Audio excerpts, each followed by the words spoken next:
Rail সেবা নিরবিচ্ছিন্ন রাখতে ইঞ্জিন, কোচ, ওয়াগনের মেরামত ও রক্ষণাবেক্ষণে বাংলাদেশ রেলওয়ের আছে ৬টি কারখানা বা ওয়ার্কশপ। কিন্তু আধুনিকায়নের অভাবে মান্ধাতা আমলের যন্ত্রপাতি দিয়ে চলছে মেরামতের কাজ।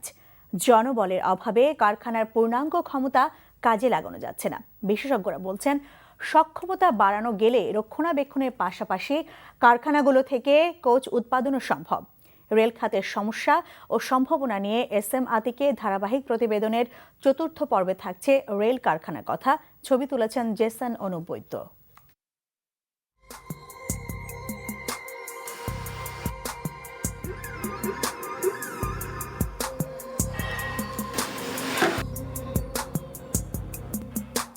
লোকোমোটিভ, ক্যারেজ ও ওয়াগন, যাকে রেলের ভাষায় রোলিং স্টক বলা হয়, সেগুলোর মেরামত ও রক্ষণাবেক্ষণের জন্য বাংলাদেশ রেলওয়ের ৬টি কারখানা আছে। সৈয়দপুর রেলওয়ে কারখানায় পূর্বাঞ্চল ও পশ্চিমাঞ্চলের যাত্রীবাহী কোচ, পণ্যবাহী ওয়াগন, আর পার্বতীপুর ও পাহাড়তলী কারখানায় লোকোমোটিভের মেরামত ও রক্ষণাবেক্ষণ কাজ পরিচালনা করা হয়।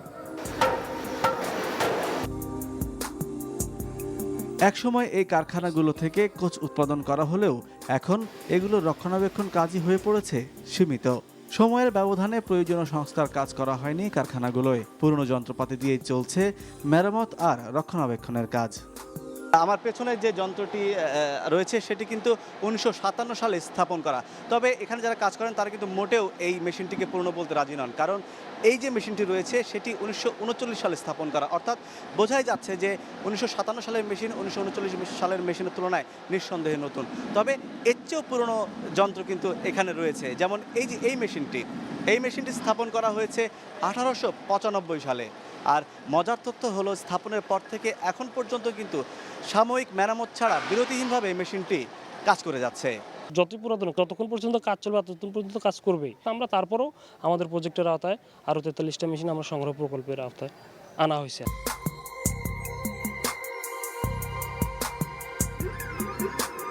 তীব্র লোকবল সংকটে ভুগছে প্রত্যেকটি কারখানা। কোনোটিতে মঞ্জুরিকৃত জনবলের অর্ধেকেরও কম কাজ করছে। লোকবল নিয়োগ তো হচ্ছেই না, অনেকের আবার অবসরে যাওয়ার সময় চলে এসেছে। কোনো বছরই মিলছে না চাহিদা মতো বাজেট।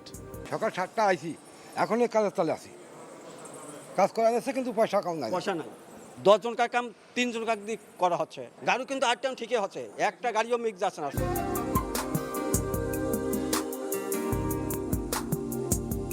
পার্বতীপুর ডিজেল ওয়ার্কশপের কর্মপরিবেশ নিয়ে শ্রমিকদের অভিযোগের যেন শেষ নেই। এখানে চামচিকের দুর্গন্ধ এবং বৃষ্টি হলে পানি পড়ে। কত লক্ষ টাকার কাজ যে কিছুদিন হলো করে আইডব্লিউ সাহেব 1-1.5 মাস হয় নাই।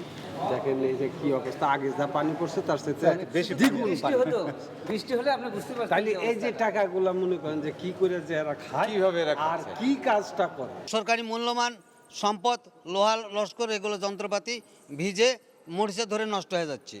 এত সীমাবদ্ধতার মাঝেও প্রতি বছর ইঞ্জিন ও কোচ মেরামতের লক্ষ্যমাত্রা পূরণ করা যাচ্ছে শুধু শ্রমিকদের কর্মদক্ষতা আর কঠোর পরিশ্রমের কারণে। ওয়ার্কশপগুলোকে অনেক মডার্নাইজ করা দরকার এবং আগে যে কার্যক্ষমতা ছিল সেটাকে ফিরিয়ে নিয়ে এসে তার থেকে আরও বেশি করা দরকার। 3M বলি আমরা, ম্যান, মেশিন এবং ম্যাটেরিয়াল। এই 3টি নিয়ামক যদি 100% আমরা পাই, তাহলে প্রোডাকশন আমি মনে করি যে আরও 50 to 80% বাড়ানো সম্ভব। SM আতিক, NTV নিউজ, সৈয়দপুর, নীলফামারী।